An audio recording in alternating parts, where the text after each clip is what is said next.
Hi, this is Dr. Greg Gillum, CEO of Human Fusion, and this is part 2 of what good feedback really looks like. Now, in the first video, we looked at 3 areas where the 2 articles agree with each other. In this video, we're going to talk about 4 areas where they disagree. So I'm going to talk about the reference article, which was published a few months ago, and then I'm going to talk about what these authors say is wrong with that particular approach. Okay, so the reference article says people are unreliable assessors of others and thus give feedback that is distortion rather than truth. Now, the authors here say, well, that sounds good, but that's not really reality.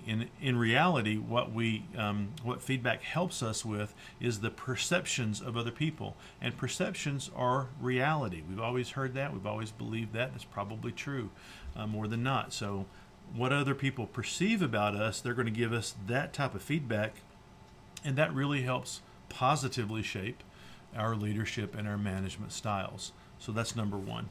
Number 2, from the reference article, is that feedback about weaknesses creates a threat that inhibits learning.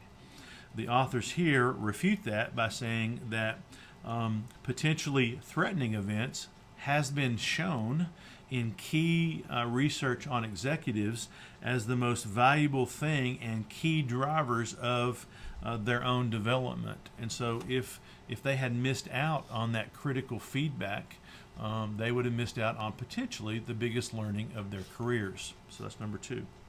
The third point from the reference article is that people should just focus on their strengths.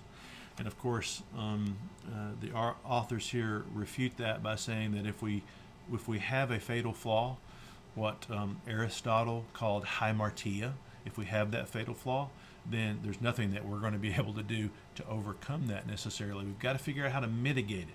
Not get rid of it, not change it forever, but just figure out when to cover it up, when to not let it enter into the equation, because we all have fatal flaws. It's just that a lot of us know how to not let other people see them, and that's the important thing. We've got to make sure that we don't have a situation that we can't mitigate and it shows up as a fatal flaw and it derails our career. And then finally, the reference article says you can best help your organization by getting better at things you are already good at.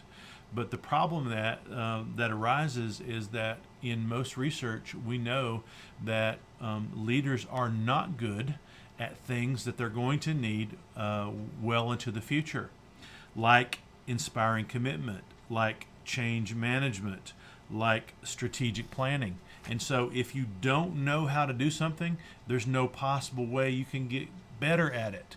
And therefore, that premise that we should only get better at the things that we're already good at doesn't really fly when we don't know how to do things that's going to be potentially good for our career.